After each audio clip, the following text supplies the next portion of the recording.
many of you have listened to the Head, Heart, and Boots podcast? I can't tell you that reaction, how much that means to us. Welcome back to the Head, Heart, and Boots podcast. I'm Chris. And I'm Brandon. Join us as we wrestle with what it takes to transform ourselves and the businesses we lead. This new camera angle makes my arms look smaller than yours. I'm noticing that, and I really appreciate it. I thought you did that on purpose. No, I didn't, and I am not happy with it. Hey, everybody.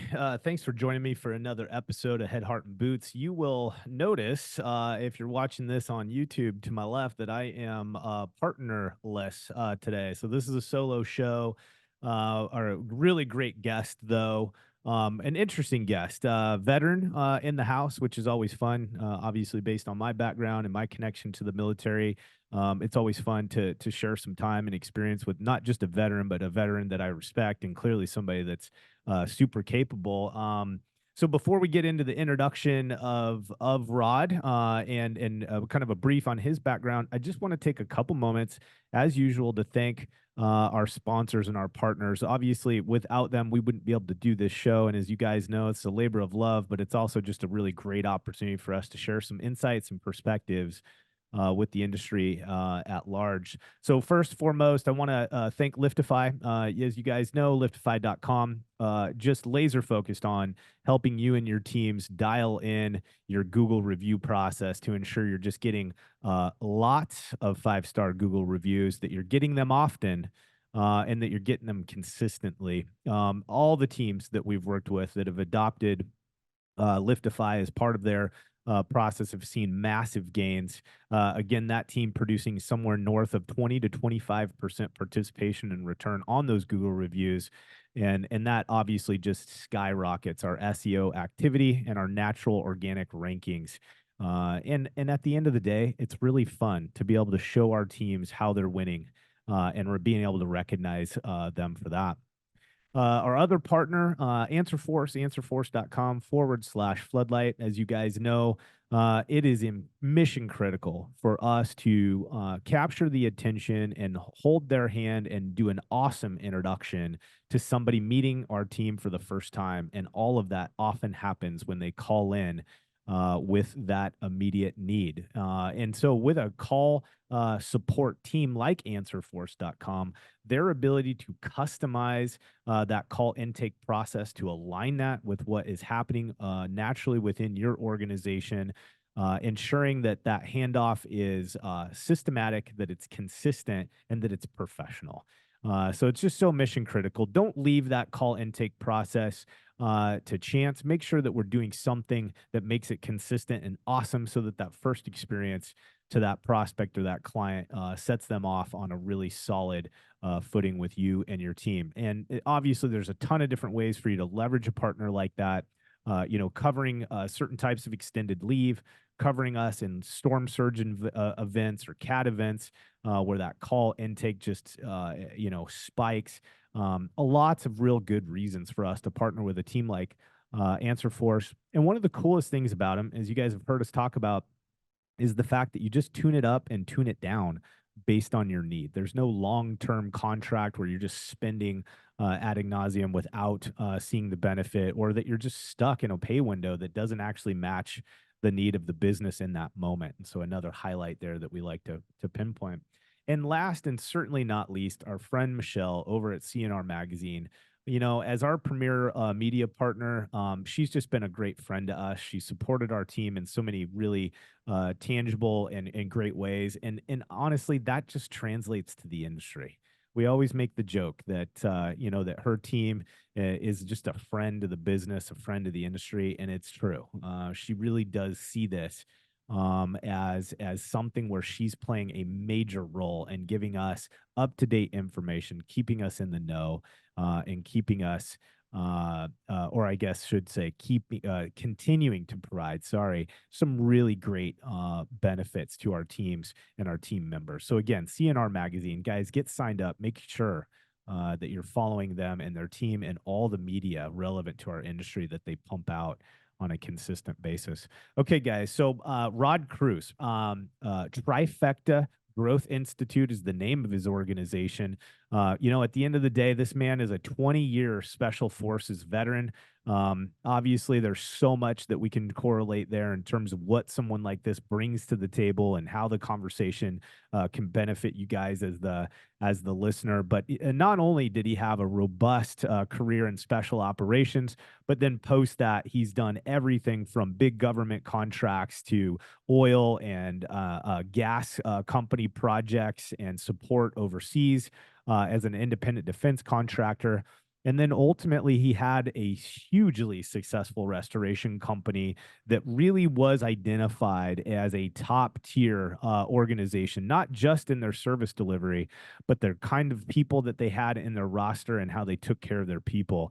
So let's get into it. It's going to be a really fun show. We're going to dive into some elements that are kind of centered around the vet community and vets in our industry, but it applies to organizations as a whole. So stick around and let's get into it. Rod, my man, thanks for joining us, dude. I know you're a busy guy, and of course, I'm more partial to you because of your vet status. So I've been looking forward to having a chat with you for a long time. So thanks again for hanging out with me today, man. Yeah, likewise, Brandon, for sure. So I appreciate you having me on the podcast today, and I've been looking forward to this as well. And let's dive in. See where we can go. So a little backstory. So you and I just kind of almost by happenstance have kind of bumped into each other, so to speak, on LinkedIn. I've been seeing you and watching what you and your team have been working on and creating, and then of course I always key in on people when they have certain backgrounds. Yours is one of them, and so we'll talk about that a little bit together as part of our time. But you had connected with me in regard to a program that you were working on in regard with veterans, and so what I was thinking we could do just really briefly is just kind of highlight that for us, what it was that you've been working on, something that you just experienced firsthand. I just figured we'd share that with the group and throw that out there and see if there's any connection. And then I've got a few things I want to dive into so people can get a better idea about your background. Sure.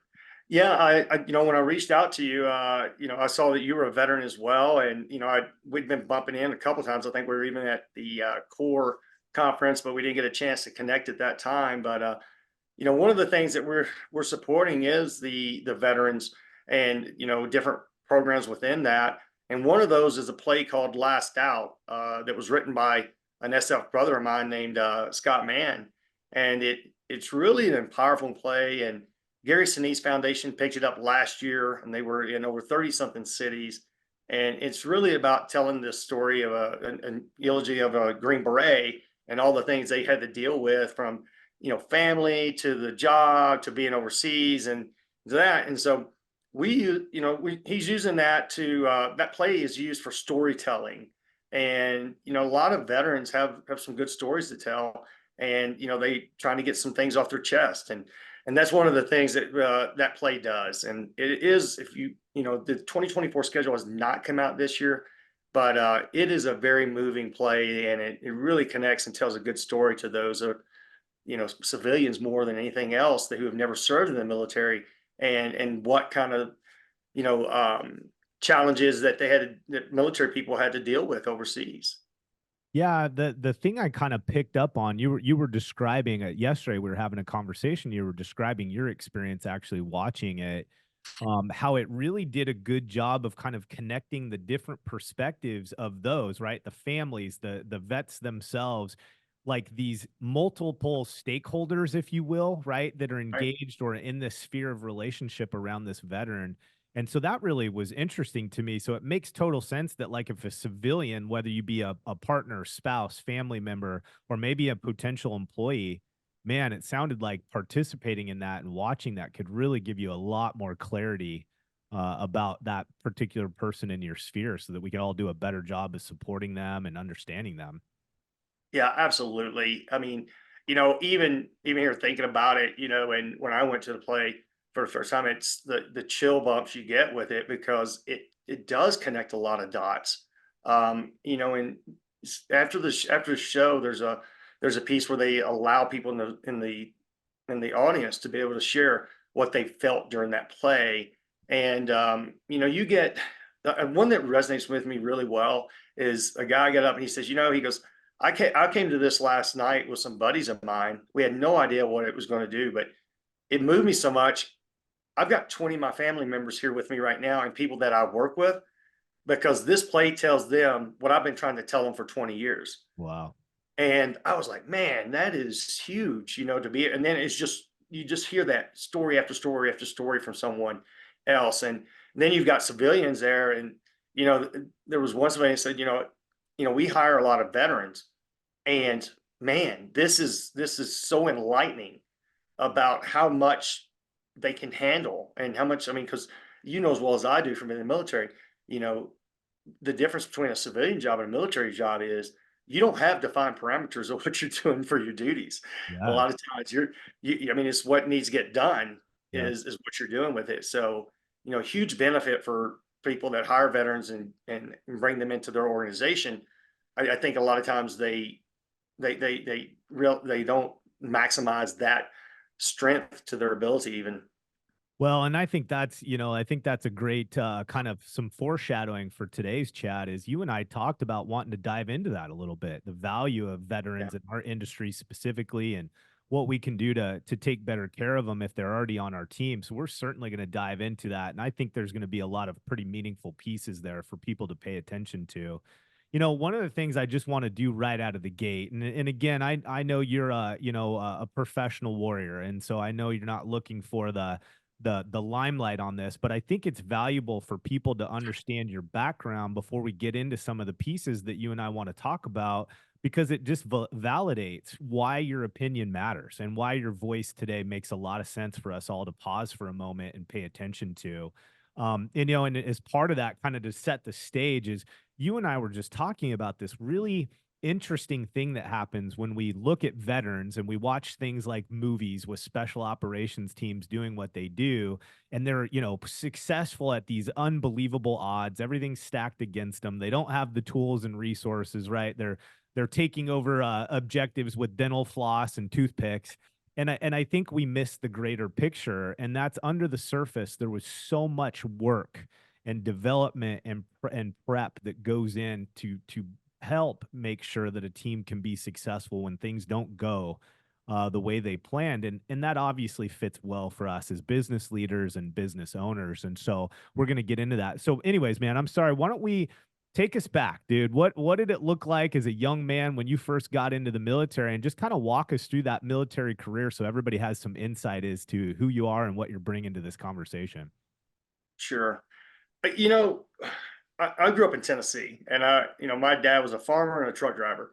So, hard work was never a shortage in our family. And, when I joined the military, hell, I thought it was a vacation. I mean, I thought it was easy. I mean, you get to sleep in to 5:30, and you get to eat at certain times. And so, to me, the military was kind of easy. But as I continued my career in there, I was always looking for more. And I joined SF at a very, after 3 years or so in the military, special forces. And, I wrote an article here recently about recruiting, for qualified professionals, and special forces gets it done pretty well. And, you know, whenever I joined it, I had no idea what I was getting into, but I knew it was something bigger and it was special and it was expertise. And so when I joined it, I was this, enlisted person. And I did that for about 10 years before I switched over and became an officer. And then I went to military intelligence and then came back into special forces. And, we were always deployed 8 to 10 months a year into another country. We were always working at the strategic and operational level with other countries. Mainly all of our missions were authorized by the Secretary of Defense. There's usually only 12 of us. We're operating out by ourselves. I mean, we don't have a big support. We're not told a lot of things to do. We have some objectives we're trying to do and some goals we're trying to meet. And then we're also setting the stage. It's not a short-term victory, we're setting the stage for long-term relationships, long-term advantages that we can do, alliances. So when the need comes in to something like an Afghanistan or Iraq, we're not out there by, it's not the US by themselves.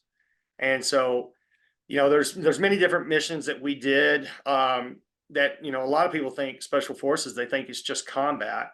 But in reality, that's a very small percentage of what we do. You know, even when we're not engaged in some type of conflict or war, we're still out there developing different areas of the world so that when it does come time, we have those strategic relationships that we can lean on. And, you know, that to me, that kind of resonates with being like a business owner or in stuff we do today outside of, you know, that I do today outside of the military.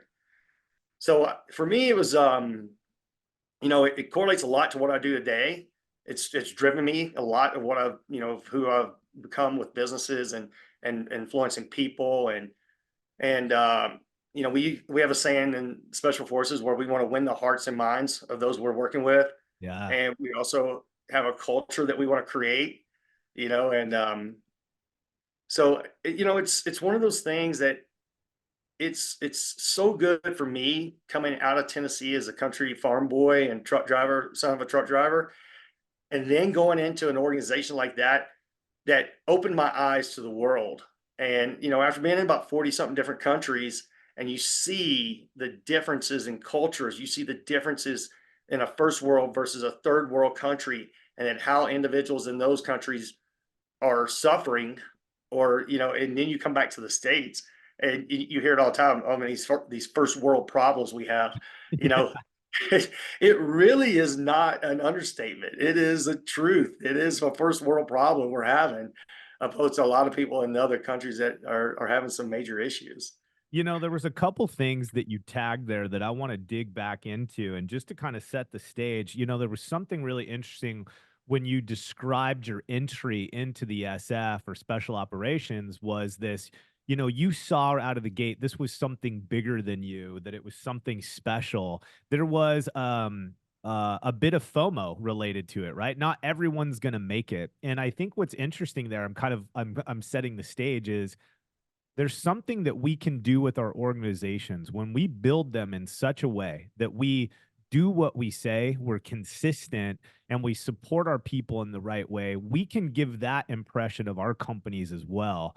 And what I think's interesting about that is that I don't think after today's conversation, anybody would question whether or not you would bring value to their company. And so I'm thinking to myself, you know, hey, what attracts really phenomenal people to do hard things? It's what you described about how you looked at the special operations, you know, from the outside. And I think it's a testament to us as business owners and leaders is what are we doing to create an environment like that so that we attract the guys like you and gals like, you know, others that want to go work for an organization where they know it's bigger than them, that it's special and that there's something that they can participate in. Hey, but before we get there though, Yeah. can you just, and again, I'm not asking for operational information. Can you just highlight two or three of those key deployments or conflicts, I guess, that you had participated in as part of your career, just to kind of help establish some context for folks listening? Yeah, you know, like I said, I've been to numerous countries, you know, Central, South America. I've been to almost all of those except for two. That was kind of our area of influence. I speak Spanish. You know, I learned that in the military. Then we like being gone 8, 10 months a year. You're able to operate in that aspect and that culture. So, I mean, I'm sure you've heard, you know, of Colombia, Venezuela. You know, those are El Salvador back even when they had the coup going on back in the early '90s. Colombia big in the mid '90s and transferring that, transitioning that over from the FARC, Pablo Escobar, those kind of things. Then, you know, that was kind of the '90s, and then the 2000s above. You know, we moved into Afghanistan or Iraq, and those pieces. Been to those, been to several other countries surrounding those to be able to do things. Been to Afghanistan numerous times. You know, both while I was in the military, and then even after I started the company, after I got out of the military, going back into there from a different perspective as a defense contractor, both there and in Iraq. Um, so, and then, you know, I retired in 2009, and you know, that was a big transition that you go through after being there for 21 years. But I think you hit on it too. The attraction to that and why I stayed so long, because you know, even when I do public speaking and I've been in a couple conferences and I talk about it, you know, I ask people, I said, how many of you like going to work today? I mean, how many of you like really going to work for the company you're working with today? And, you know, a lot of people raise their hands, and I'm just like, really? Come on. Do you really enjoy going to work? And then you'll see some more hands come down. And then, you know, I said, well, for me, I've always had the opportunity and the benefit and of being able to go to work because I really enjoyed it. And even when I'm in Afghanistan, and I know that today that there's going to be people out there trying to kill me and shoot at me, I still enjoyed going to work. And I go, why is that? I mean, who is this crazy guy that is okay? I'm really looking forward to going to get shot at today, and you know, and this, and they all kind of look at me like, yeah, man, you're kind of crazy. And I come back to it, and I said it was the culture, it's the people, it's the guys to my left and my right that I'm there with, fighting for, and it's our goal of what we're trying to achieve. You know, so and I correlate that back to business. And you know, when you look, and I'll correlate it back to my special forces. If you have an organization that has that much of an impact on you, that you are willing to go in any kind of circumstance, then that's what you should be striving for. And every organization, every company I've worked for, or every company I've owned, that is what I try to create as a culture.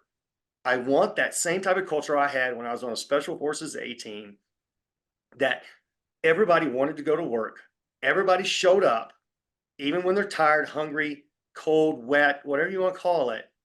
And it wasn't about me. It was about everyone else that was counting on me to be there. It was having that reliability and also being dependable. You know, And to me, oh, that's a huge deal. no, I think you're hitting something on the head. Sorry, I kind of chopped you off there. That's Hey, right. can you is it okay? Or, you know, some of these questions I may ask, and if it's not appropriate, just let me know and we'll cut. But can you describe the difference? Because you made the comment A team. There's differences in the way that teams are deployed and used, right? Right. Just because you're SF doesn't mean everyone's the same. Can you just give us an understanding of what that meant specifically that you were a part of an A team? Yeah, sure. So, you know, a special forces A team. I mean, I'm sure you guys all saw the movie, right? Or the TV show. Uh, but it's not that. And I'm so sure everybody saw Rambo, and it's not quite that either.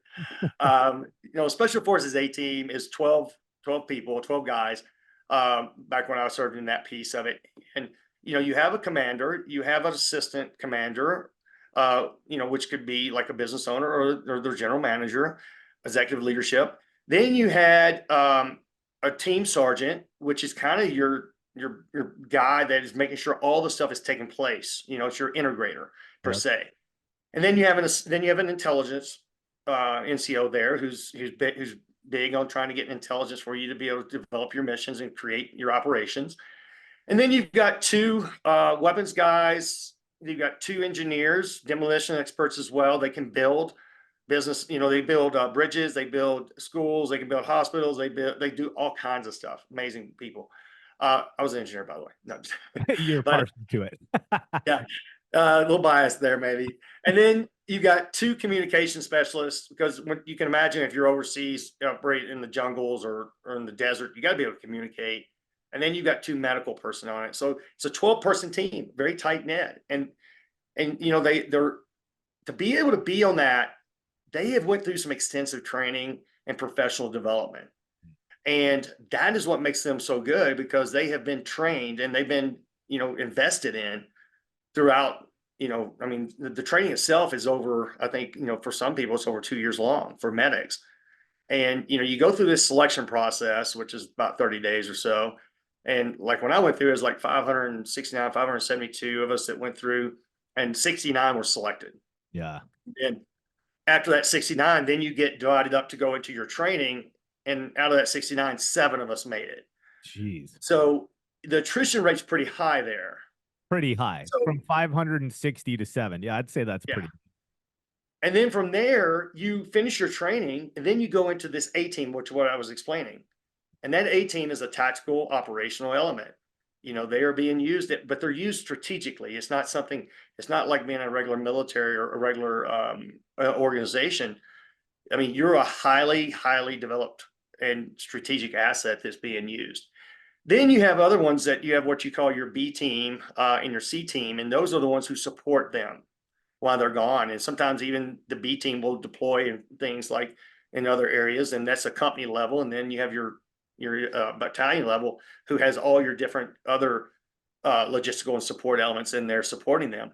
And many of those are special forces guys that are taking a break, or that, but there's also a lot of other soft skills that are incorporated into that allow them that are not special forces guys that have been through the training, but they are supporting special operations. Yep. Yeah. So, the reason I wanted to highlight that is that, under that A team, and forgive me if I use some of this stuff incorrectly, the idea is these are the teams that are in the world operating behind, often in very dangerous situations. You're the guys deploying. Let's put it that way. You're the ones on the ground actually strategically operating in field. And so I just wanted to draw a connection for folks to that, because I think there's a lot of misunderstanding around that because they're just not exposed to it. But one of the things I want to just kind of hang in for a minute is, describe to me, man, like, because there's an interesting component when you guys get deployed. One of the other things I think that people don't connect with the special operations group, especially SF, is you often are going in and building relationships with the local population. And so the reason I think that's kind of an interesting piece for us to hang in for just a moment is I want people to understand the skill set that it would require to do something like this, because I think later in our conversation, when we start talking about vets in the industry, I think this is a good stage setter for, holy cow, look at the kinds of exposure these men and women have. Obviously in SF, it's men now, but that may change in the future. But what does that look like? So couple places, Rod, I want to hang with you here. Describe for me, what was it specifically, besides the commitment to the person to your left and right? What is it that you experienced in the organization that drove you, that made you see and understand what the mission was, what you had in front of you, how you could accomplish the task in front of you? And then some of those skills that you developed being in other countries and having to basically unify or create relationship with them in order for that mission to be successful. Yeah, that's a great question. Thanks a lot for that one. uh, I mean, there's no there's a lot of your special forces guys, Green Berets, are entrepreneurs. Believe it or not. They don't like to be told what to do a lot of times. They already know a lot of times what needs to be done. They see things differently, kind of like a business owner or somebody who's running a department or something of that nature. And the reason they come into special forces is because they have a lot of leeway. They have a lot of autonomy, and they're not told what to do. I mean, we set these clear objectives, goals, what things we are trying to accomplish, which is what I love the most about that, because we weren't being told what to do. We were being said, here's your left and right limits. Here's our end state of what we're trying to accomplish and we want to do. And by the way, you may not get to your end state. And you know what? Because it's a 6-year program, or it's a 6-year journey to get there. But what we need you as a team to do is go establish that rapport, like you said, and start to gain the trust and the commitment from that other piece. So it depends on where you're at in that plan and that course. And that really is something that drove me. I like the strategic piece of it. I like the piece of it to where we were in there and we were able to work with the autonomy and being able to make decisions on the ground. And we didn't have someone saying, okay, go left, go right, go do this. And when I have a team, especially when I was a commander and I had 11 other guys on a team, one of the things I always said is like, hey man, if I'm having to push you, then I don't need you. I was more about like this. I was more about pulling the reins back. Yeah. Whoa, don't outrun your headlights here. Or you gotta come back over here a little bit, go back over that way. So it's not like you're giving them specific things. They know what you're trying to accomplish. And that's what I really enjoyed. And I think that's really why when I transitioned out of the Army as a Green Beret, that's what attracted me to business so much. And because we operated as a business. We actually absolutely operate as a business. The only thing we didn't have to do was generate money, you know, Yeah. like a company does to stay relevant. And so a lot of those skills that you're talking about, whether it is developing rapport, you're having these large meetings. If you think about business development that you're trying to get the larger accounts with, I mean, you think about, I mean, the biggest account is another country to work with you. What you're trying to do, it's no different than you're trying to go out and get a big Walmart account for all their emergency services, right? Then you have that aspect of it. When you start talking about winning the hearts and minds, there's a genuine. You have to be genuine in that. You can't be false or plastic. You have to be genuine in what you say. You can't overpromise. And we always were very careful not to say we're going to accomplish something. We'd always say this is what we're attempting to do.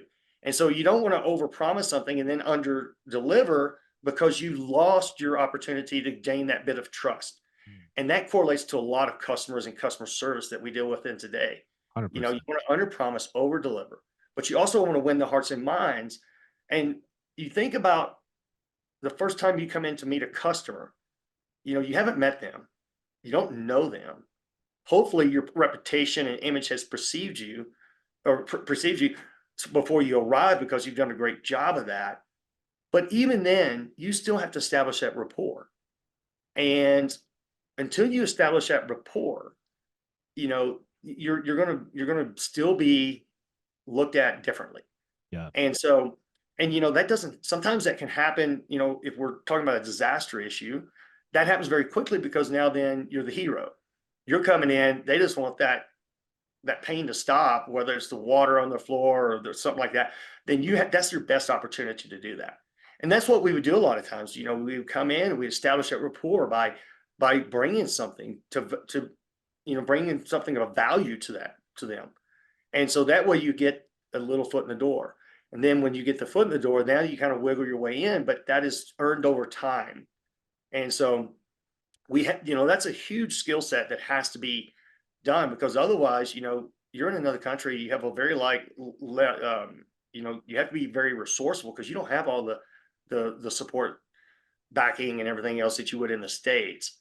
And that to me kind of correlates to what you got to be resourceful, which was what I always say about project managers.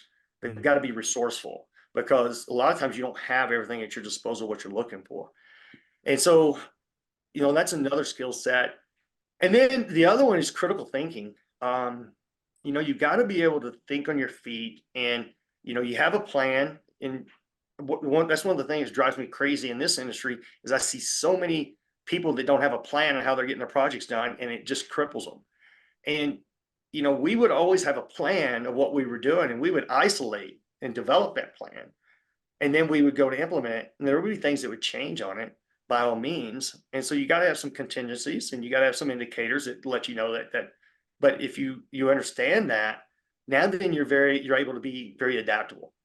Yeah. You're not And reinventing the entire wheel. You're making no. Yeah, exactly.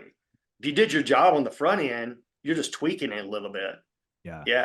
And making some adjustments. And, that's one of the things I say, when I work with a leader or something like that, I call it adaptive leadership. You always hear these things about great man or situational leadership or something like that. Our biggest thing was we were adaptable leaders, and adaptive leadership means problem solvers.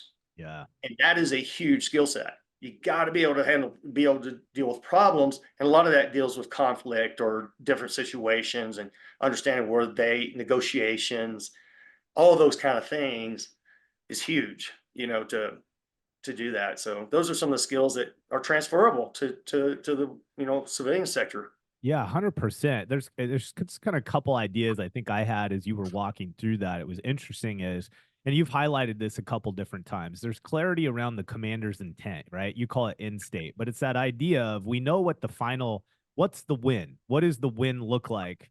How we get there, we're going to hold on to it with a fairly loose hand because things will change. But we're very clear on what the objective is. And I think as organizations, that's where we really commonly drop the ball. We may know as a key leader, as the business owner, where we want to go. We might have had that IPA talk with a friend or, a relative or somebody in our sphere. And man, from their perspective, we've got it dialed in on the vision that we have for our company. We've done a horrible job of translating that down line so that our teams understand what the win is. Where are we going, right? What are our actions that we commit to today? What is their purpose? What are they influencing overall? And that's what I heard you say. And my experience, even as just only airborne and being a leg for a series of years, was I always knew what the end state was, the commander's intent. How we got there, it often changed, but we knew what the win looked like, and I think that's critical. I think another thing that you mentioned to me is just very interesting is you kind of alluded to this element of earning the rapport and trust with these foreign nations. And to me, I think what I've witnessed firsthand, not in just my experience, but just observing some of my friends or acquaintances in the special operations group, is that you have to learn their pain. You have to learn their politics in a certain way. One of our biggest misunderstandings, and I think the media hasn't helped us a whole lot with that, is we we don't understand what the teams are being exposed to when they're in these foreign countries. And not to get stuck on a political or a vet topic, but what I'm trying to get to is the guys and gals on the ground, part of their mission is to understand the worldview of this counterpart so that you understand their pain and you can deliver something that's meaningful to them. And I think we really underestimate then the value of that as it translates into us in a business. Like we have to understand our client's pain, right? Yeah. No, you just hit on it. I mean, that is it, pain points. And, and I mean, there's been times when we're the legal arm, of that country or that place we're working with and the judicial system. Mm. And, I never went to become a lawyer or anything like that, but you still got to look at what their customs are, what their culture is. And then when you understand their pain points, that's when you can provide a solution. I think a lot of times we automatically assume what the pain points are. I think it's a huge deal, especially when you're meeting with a customer for the first time. It's not about me, it's about them. Mhm. And it's just like when you go through the sales process, you get a qualified, you get a lead, but then you got to make sure it's a qualified lead, and you got to make sure that you are providing something that they need, Yeah. that you can help them. And I feel like a lot of times we see a lot of people try to provide something and they say, "Oh, that can help," but they haven't even heard what they need yet. They're actually telling them what they think they need because that's what they want to give them. Right. And I think it's a huge deal. Um, in business, I think it's a huge deal what we did, and you have to relate to the stakeholder or the person on the other side of the table that you're talking with. And if you can't relate, then you're going to be very hard, like I was saying, to be genuine. You're going to it's going to be very difficult to provide, a solution, and you're probably going to, overpromise and underdeliver if you don't understand that. It's interesting too, and I think this might work as a bit of a segue to get into this component about vets entering the industry and some of the inherent value in that is, this is important as well for us as key leaders to understand how this makes sense for our internal people. Like I think often we make the mistake of looking at our people as tools and resources. And is there a function to that? Sure. But the reality of it is this is, it's the whole thing Chris and I say all the time. These are people with hopes and dreams and aspirations and frustrations just like you and I. Yeah. Right. And so it's like, hey, as key leaders, are we doing that as well? Like we may be teaching really well how to go out and identify the pain points for our clients and address a solution or provide a solution of value. But are we doing that internally? Are we asking our internal stakeholders what the world looks like from their eyes and their seat? And are we understanding and able to contribute to in a meaningful way the pain or the friction points that they observe or that they experience as part of our team, right? And how do you feel about that? I mean, obviously you're a training, and we haven't gotten into that, but you've got some connection to this. What's your perspective on that? You know, my biggest thing is, what's the biggest problem with every business is one of the things I asked a lot of times. I was like, what do you think your biggest problem you have in your own business? Or what's your biggest problem? What is every business's biggest problem? And, you hear all these different things. And I go back to its communication. Every company has the same biggest problem is communication. And, you just like you said, when you're expecting them to go out and do a job and you're saying, go do this, deliver that, get it done, you're giving them, direction in that aspect of it, but also that's kind of the more direct level of communication. You got to be able to peel back that onion a little bit and get some thought process. Anytime I interviewed someone, I always asked some different questions, off the wall questions. I didn't really care, if I was hiring somebody who did drywall, I didn't really care about I didn't want to talk about drywall. I wanted to see how they communicated. I would ask them things like, what's your core values? What are your strengths? What is this? And I would try to peel back that onion a little bit so I could understand who they were. Then I would give some different situations and I'd want to understand what their thought process was. And then we would handle later on a second interview of, we'd test them out and see how they did on the drywall. And I was much more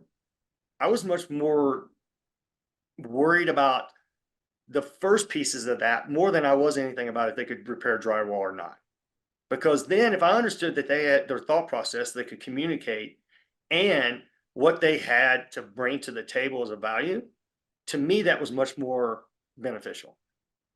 When we get into the point where veterans are coming into this industry or even anyone else we're hiring, I think a lot of times we're hiring based off a need really quick. And we make these spontaneous decisions about hiring somebody. And there's some times for that, you're going to have to take some risk here and there. But if you're truly wanting to build a culture and an organization that is going to be dependable, reliable, that culture, like I was talking about before, you're going to have to look for those. You have to peel back that onion a little bit more and get some communication and find out what are those strengths they bring to the table. What were their previous and past experiences they did? It may not correlate specifically to what you're doing, what their job may be. Whether, if you think about project management or you think about, painter, drywall, flooring, something like that. But it does. It absolutely does. That foundations that they bring to the table and something maybe even a bigger experience than what we can offer them as a company can drive your company and drive those people around it to create that bond, that camaraderie that they feel like they're a part of something bigger. I love that. So I can't remember, and I apologize if I didn't connect the dots here, but you prior to Trifecta, you actually had a restoration company, correct? Yes. And one of the things with that is, did you have veterans on staff in your own organization? I did. I've owned several companies and had those. I had a defense contracting company. I still own today construction. We do more commercial and defense world. And we did stuff for like NASA, Air Force, big Army, solar, stuff like that. And I had majority of the people that I hired was veterans in that piece. So a lot of my special forces guys were there that we did that were out there turning bolts, putting this stuff in, building stuff. They were also, the reason I did that because I knew that they could communicate with our stakeholder, and I didn't have to be there doing that.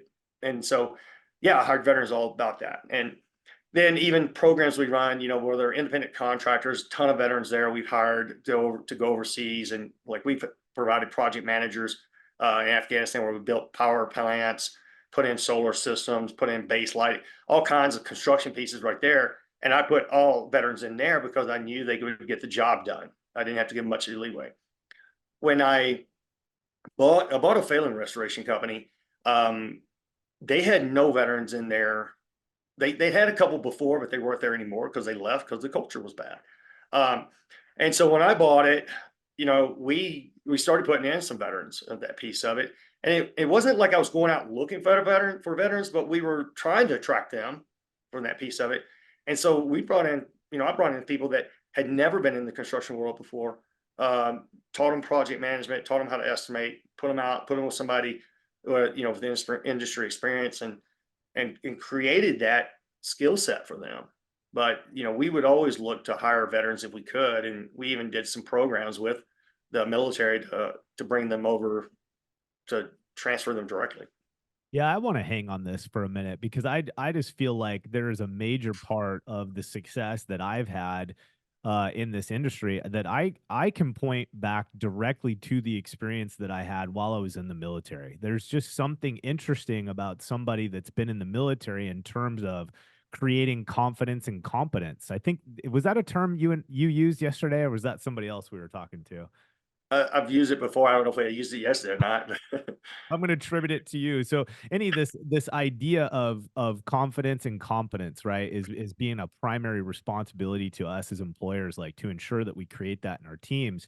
And so I was just thinking about that, and honestly, like, and this is not, I'm not trying to toot my own horn kind of thing, but it's just this principle of I was fairly willing. I was very fairly confident and willing to take on stuff that really I didn't know anything about. Not because I felt like I had a mastery of the content, but it was just I just had learned over the years of once you start taking action, you will be forced to go through the process of learning what is necessary to iterate and make changes. And the next thing you know, you actually have a skill set now in that particular area. But that confidence that I got, I think that's some real secret sauce that we are underestimating when we're looking for veterans in the workforce, because some of that, it's like they just had the exposure. Like Yeah. they were put through the paces that many of our young workforce has never had the opportunity to be put through or develop that skill set because they just haven't had the exposure. And that's what I kind of hear you saying is that's what's translated. The confidence was in that skill set, not in the trade craft per se, of what it is that you needed them to do in a specific role.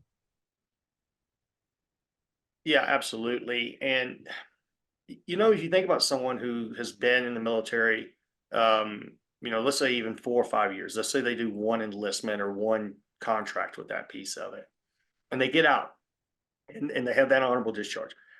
There's a certain level of there's a certain level of a person you're getting from that. If you think about core values, most people come in the military, they hopefully align with what the core values are, but the military ingrains that core value into them, what that is: integrity, honesty, personal courage. And I think what that was a big deal, what you're just talking about, is that personal courage. What is that confidence and that personal courage that says you can get that done? And it's because they were given, it wasn't like you were given that from the very beginning, but it's a series of little things that you're provided over the time. You're given these opportunities. And as you take advantage of those opportunities and you look at them as opportunities, then hopefully you're developing along the way. You're going to make mistakes. I mean, we all do, right? Um, the difference is, are you getting coached on what the mistake was, or are you getting yelled at? When you're getting yelled at, it doesn't seem like you're getting you're going to learn a whole lot like that. Maybe some people it motivates, some people it doesn't. Maybe some people just shut you off. So in our industry, we have a job to do, we have a skill set to do, and unless you're, especially if you're in one of those trades, that's a specific piece of it. But there's also opportunities in the trades that you have to be able to provide. I call it enabling the team. You have to enable the team. That's your job as a leader. It's not my job to go out there and hammer nails if I'm the owner or if I'm the project manager or something like that. My job is to enable them to be successful. Mm. And enabling them goes beyond just their trade. You have to be able to enable them. Can they lead 2 people, 3 people? Give them those opportunities. So, because now then you're going to see how they think. They're going to make mistakes, but then you can also coach them up and hopefully see that potential in them later on. As we get to our mid-level managers too, we don't have a lot of leadership training within this industry, but we're asking them to lead without being dedicated to the team, right? So there's a skill set there, and I think that's where that confidence, that personal courage comes in, to where you've been exposed to those experiences in the past, and now then, even though you may not have all the answers, right? You're smart enough to know where you can go. You have smart enough to ask questions, hopefully, and you're smart enough to be able to implement things. And so I think that is a huge benefit, that you see somebody that's been in there 4 or 5 years, and if they didn't get kicked out, you've got a certain skill. You got somebody who can understand what the core values are and they can adhere to a structure. Number Yeah. two, now then you've got to do the digging to find out what is underneath there that they can bring to your team. Yeah. And that confidence, is it the confidence? Is it the ability? And asking them, give me a time when you had to lead somebody, asking those open-ended questions are huge. Yeah. That It's funny. Like I think one of the things I experienced when I was transitioning out of the military was just trying to understand how to translate the skill set on paper so that it made sense to a Yeah. prospective employer.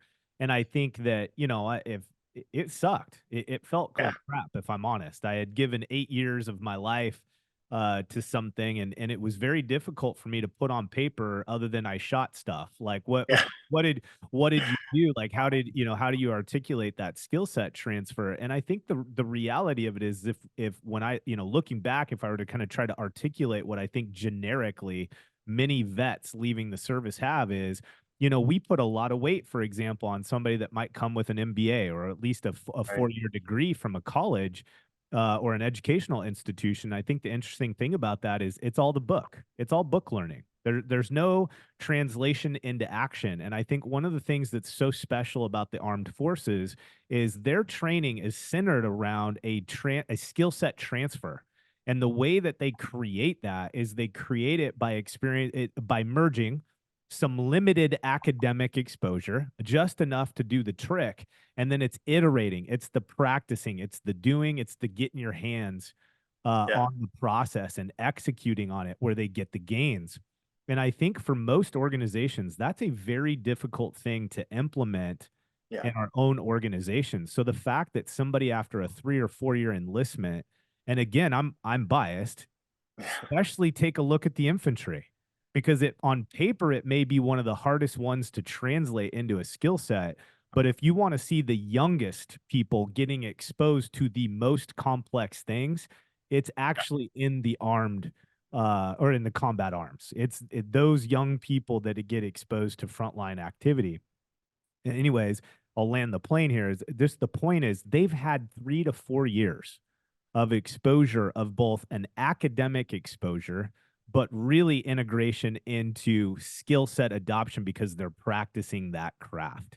And so having somebody that's had 4 years of learning how to talk to people, be successful within a clear org chart, understanding, what communicating the commander's intent looks like, dude, you would have to pay big money to give Oh people yeah. a foundation, before they even hit your company. Yeah. I could not agree more with you. You triggered something there that I want to bring out. If you know, working overseas, a lot of times, if you think about the oil and gas industry, I worked with them quite a bit when we were doing stuff in Africa, doing business development there and piece of it. And even looking at your like liquefied natural gas plants, and because most of those are going into a culture that are overseas, you know, they do not bring they do not bring their skill sets with them, labor over from the United States. Number one, it's too expensive. Number two, you got to get them into country. So they grow their own organically. And I correlate it back to where we're at today in this industry. I mean, a lot of times I hear people say, "Oh, you see this restoration project manager they're looking for, or restoration or exact made estimator," and so they're looking for a specific skill set has already been developed in that aspect of it, right? And some of the hardest ones to find are your restoration project managers because we're looking at the wrong places, we're looking for the wrong things, and I think I did it when I wrote an article on how to be the TPA success algorithm that came out. And one of the things I talk about is how we recruit and how do we develop. And I think we're always looking for this restoration unicorn to fit our organization. But in reality, what we should be doing is just what you were talking about. We should be looking for the instrument Mm. that can develop a craft, right? Because then they hone in on a craft. You get that opportunity in the military because they have a specific professional development program that you follow in that piece of it for leadership. They also have different skill sets what they do for training, and they do training all the time. And a lot of it's hip pocket training, or every Thursday they devote that amount of training. Now in business, that's kind of hard to do at times, but it's really not. I mean, in my companies, we devoted time for training with everybody every week, whether it was 2 hours or an hour or something like that. Yeah.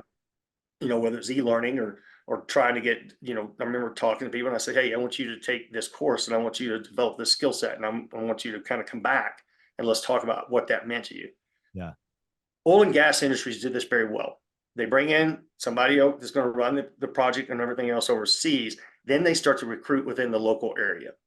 And when they recruit that, they're not getting the skill set that they're looking for, but they're running the training to be able to teach them that skill set organically. And then as they get further and further along, then they develop that mastery of that craft. And, within 3 years after the plant's built, now they have somebody that's very skilled in that piece of it. And they know it. And then they roll them right over into another job to help run it. Now, I'm not saying we're tailored the exactly same way the oil and gas is, but we have to look at our organic development of individuals if we really want to be able to succeed in this industry. Oh, sorry, buddy. No, that's it. You're just going to have to look at it from organic development. I love that.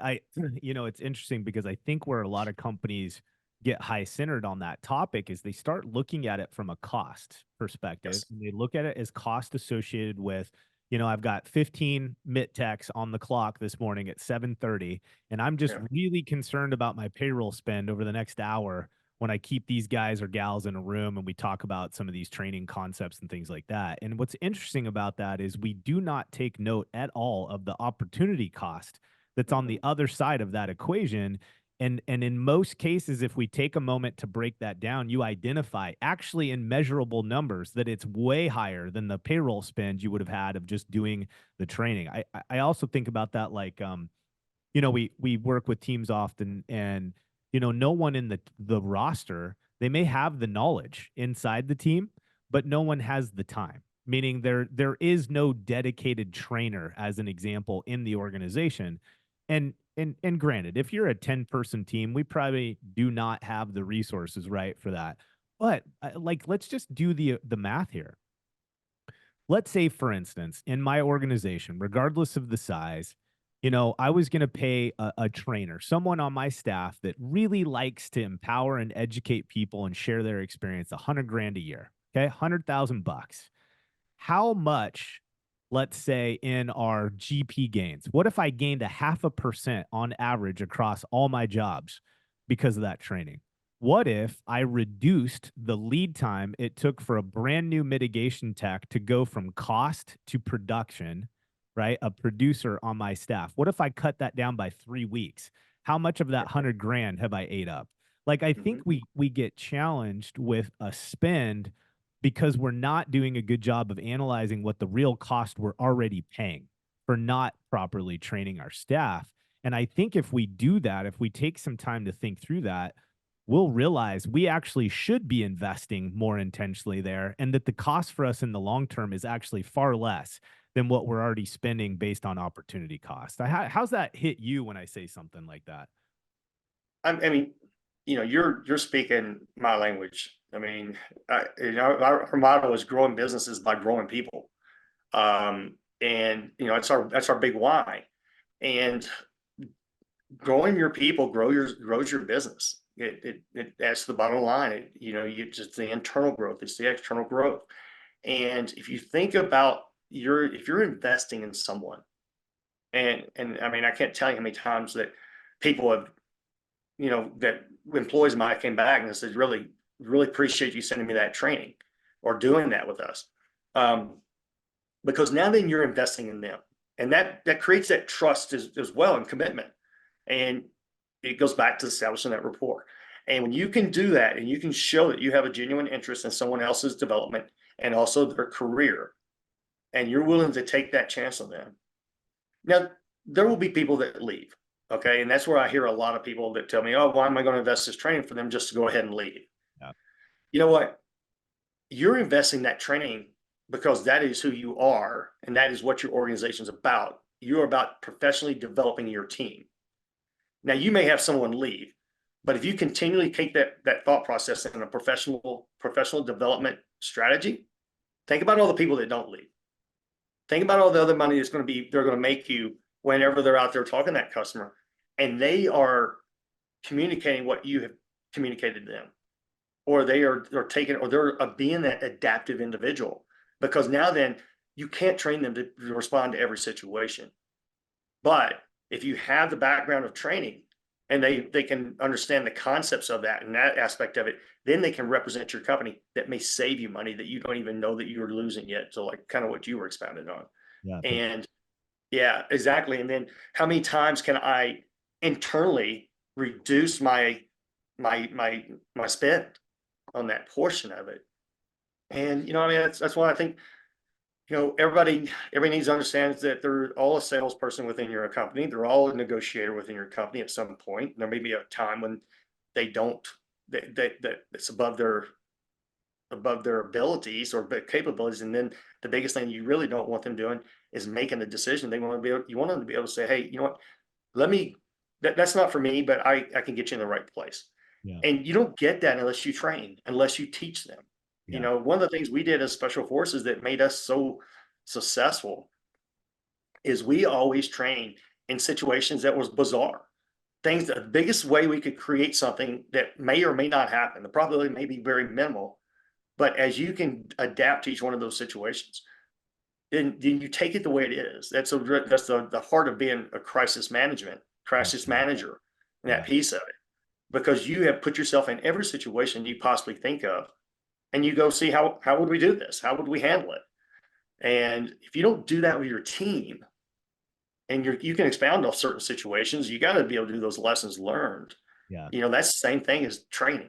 Yep. When you find, one of the things we would always do is if something situation happened that, we got egg on our face or something of that nature, man, the very next morning when everybody showed up, everybody was there. We are talking about what happened, what took place, why it took place.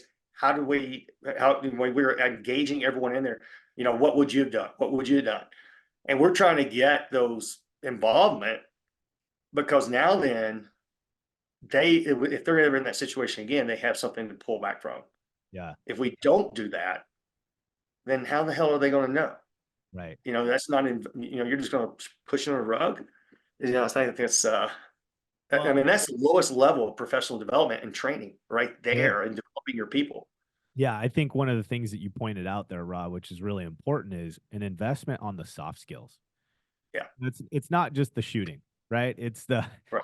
it's the other things. What are those? And I think that whole confidence and competency piece is it's investing in the soft skills piece. And ultimately with our vets, a lot of times so much of that has been put into place. Now, don't get me wrong, there's dirt bags and everything. Oh, absolutely. You know, Yeah, absolutely.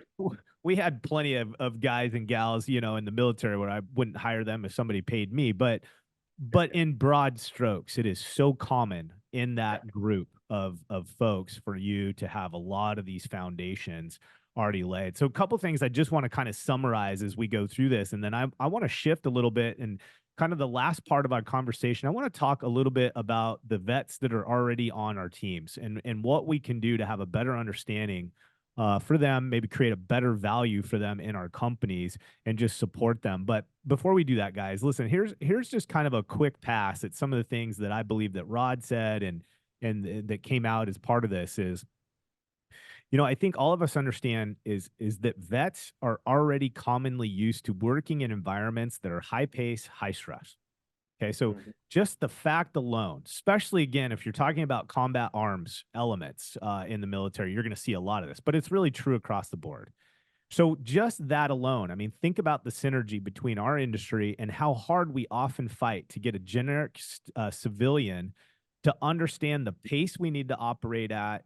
And then in the pace, how do we do that in a meaningful and good attitude way where we're capable of supporting those around us and not just sucking all the air out of the room because we're complaining and burnt out, right? So just the fact that that's built into their DNA. The other thing I heard you say, Rod, is these are teams that are people that are consistently being placed in situations where they're practicing or exercising skill set that's out their outer edges, meaning they're developing soft skills, they're developing behaviors and attitudes that helps them take that raw product, and then we layer over a trade craft or a skill set on top of it, and they become really successful team members.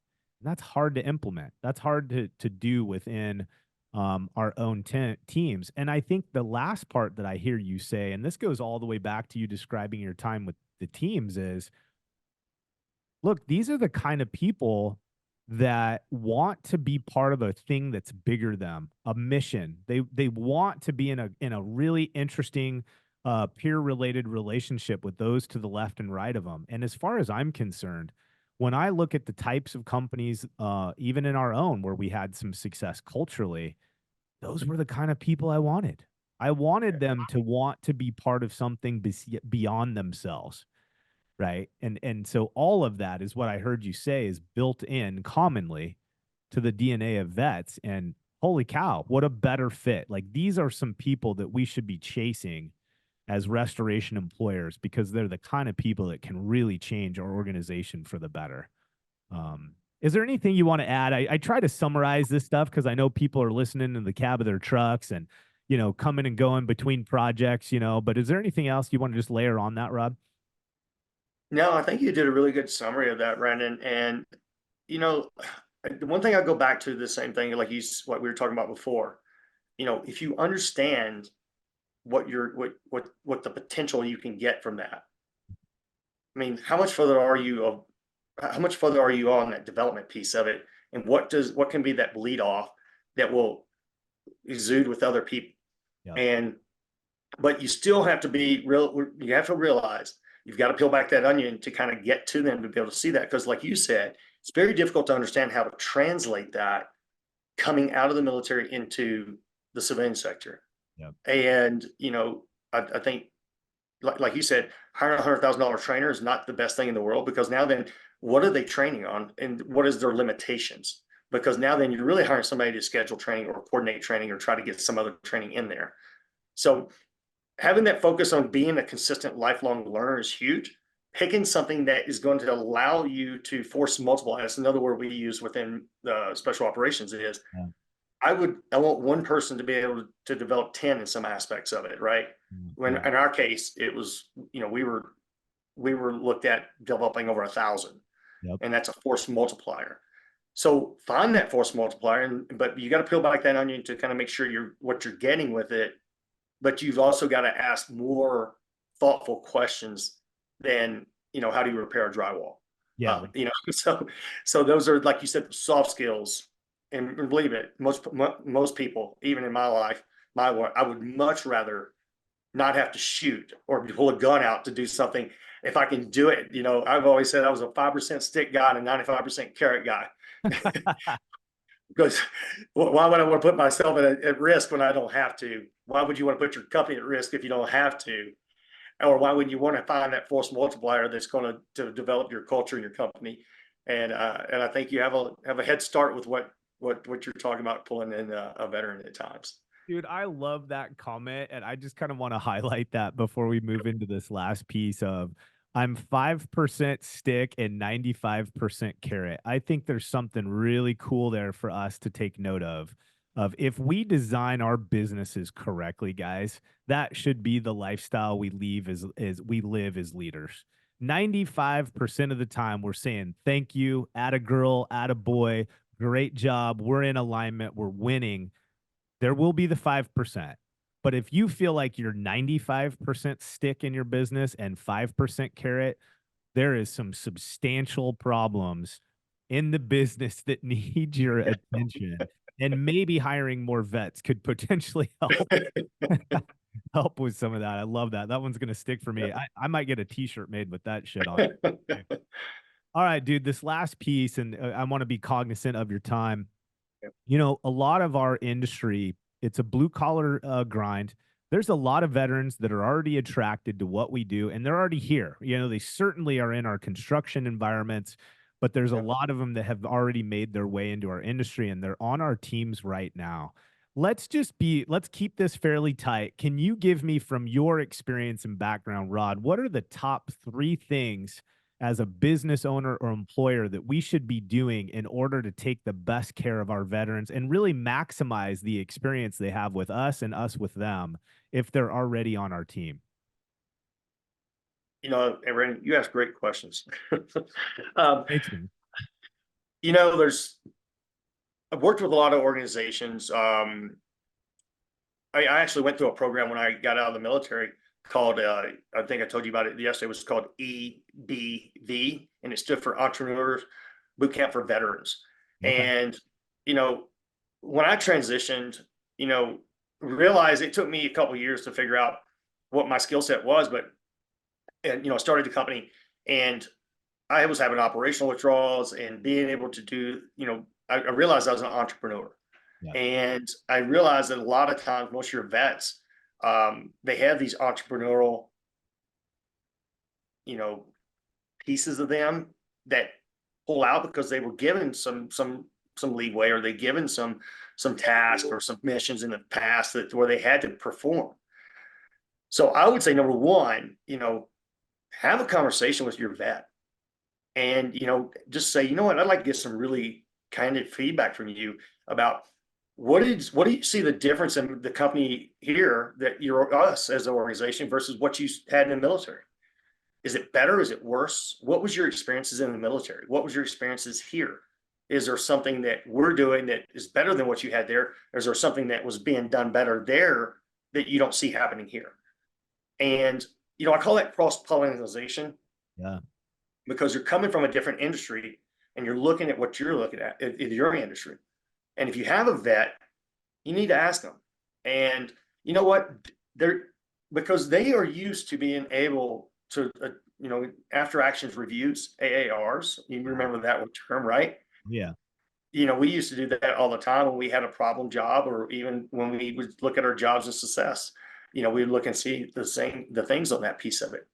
But if you could tap into that as an AAR for your company or organization based on what they experience, and you know what, you may not get anything out of it, but for the most part, they're used to being able to being asked for input, and they're able to give a good, honest answer.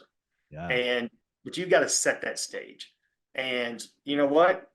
You also want to set that. Why not get your vets all together? If you have multiple vets, pull them in and have that type of conversation with them. Or maybe ask them, what program, what do you think was good about leadership where you came from versus what we have here? Is there a way we can do something like that? If you don't ever ask, you're probably not going to get anything back. So that would be my first thing, to look at what you can tap into from your vet. And you got to get to know them. And a lot of people don't do that. They only expect them to show up between 7:30 and 5. And, a lot of times they want to leave out too. They're done with the job. They just want to get out of there. So maybe you have to set time during the day, invest in that person, invest in that opportunity that you have available to you, that skill set you may not even realize. But that would be my first piece of it. Love it. Yeah. The second thing that I like to do within organizations, or I can always tell the military people when I do this without ever knowing they were military, is I have them all do a 360 review. And it's something simple. It's not a big detailed one, but it's 3 positives, 3 negatives of each individual. And everybody has to, we give out the sheets and they have to write it. And you'll see the ones that I can always tell almost always, I can always tell because of the way they write and the way they actually document the positives and the negatives. So it's, that's always good to get back from your own internal piece of the culture. And you'll start to see where your leaders are within your organization. And I bet you if you got some military folks in there, they're probably going to stand out from you.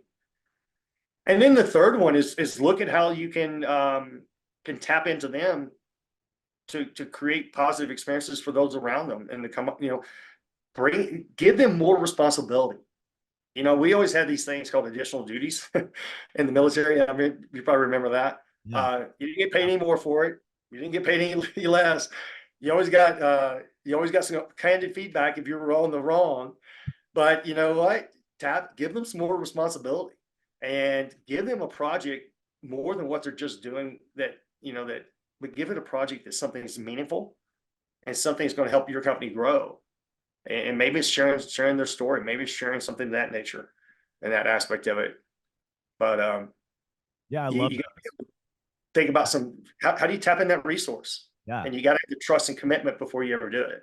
Yeah, I love that. And there's a common thread there for all of us, right, to pay attention to, is he didn't notice in that entire thing, there wasn't a lot of onus placed on the vet themselves, right? It's all placed on us. Like, we have to be investing in that relationship in order to get the absolute best from them.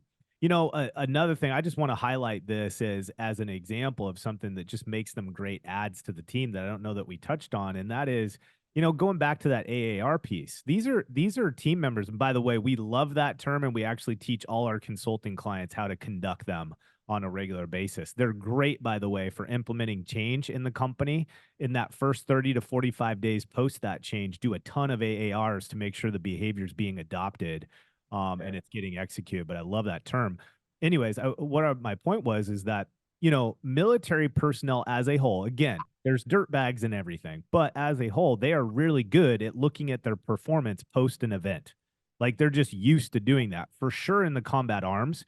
But I think it's common across the military services in general, is they've grown accustomed to their performance being evaluated. And one of the things that I see business owners and key leaders really cringe at sometimes is it's very difficult for them to want to conduct an inspection of and be accountable to the performance that that team member just participated in. And military people are used to it. If they show up at your company and you're doing AARs and you've provided clear aspects in terms of what the standards are and what wins look like, they're going to have no problem you evaluating their performance. They're used to it. And holy shit, like, if I'm an employer, I want that to be very second nature in my organization. Otherwise, I know that for sure we're not going to win or iterate or continue to progress. So what another, huge thing for us hiring vets is they're used to it. They'll like it. Like, they'll, it makes sense to them. All right, man. Last thing, let's wrap this up. It's been fun. I want to be able to give people an opportunity to learn more about you and your team and what you're doing to support the industry outside of just this vast experience that you have coming up. But where can we send people if they want to learn more about Trifecta and what you're doing, maybe especially around project management training and some of the trainings that you're putting on? Where are we sending people so they can learn more? Yeah, they can actually visit our website at trifectagrowthinstitute.com. We also are on LinkedIn. We have a Trifecta page there you can follow us on. We post project tips a lot of times. If you go to our website, we have a blog, and there's project tips in there. There's some testimonials about project management training that we offer. And, some of the certifications, we're trying to get more credibility and recognition within this industry. And it is about professional development. And one of my things is, I've had the luxury and opportunity throughout my career of always getting and seeking out professional development as a lifelong learner. And that's what we're looking at. That's how we are going to help you force multiply your organization, is by getting your people the right training that's going to allow them to be a contributor to your business, that's going to end up on your bottom line and also your culture. So I love it, dude. Some of the terminology you use, I feel like we're melding brains here. That whole force multiplier thing, such a foundational perspective on what people can actually be within our organization. Anyway, guys, so one more time, trifectagrowthinstitute.com, correct? That's correct.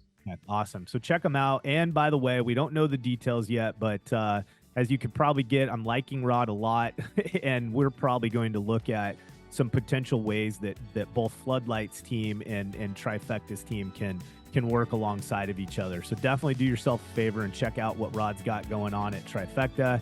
And Rod, thanks again for your time, bro. I really appreciate you hanging out with me today. Brandon, really appreciate it, and really appreciate what you guys are doing at Floodlight as well, and look forward to opportunities that we can influence this industry together. Love it, man. All right, man. We'll see you later. All right. Take care.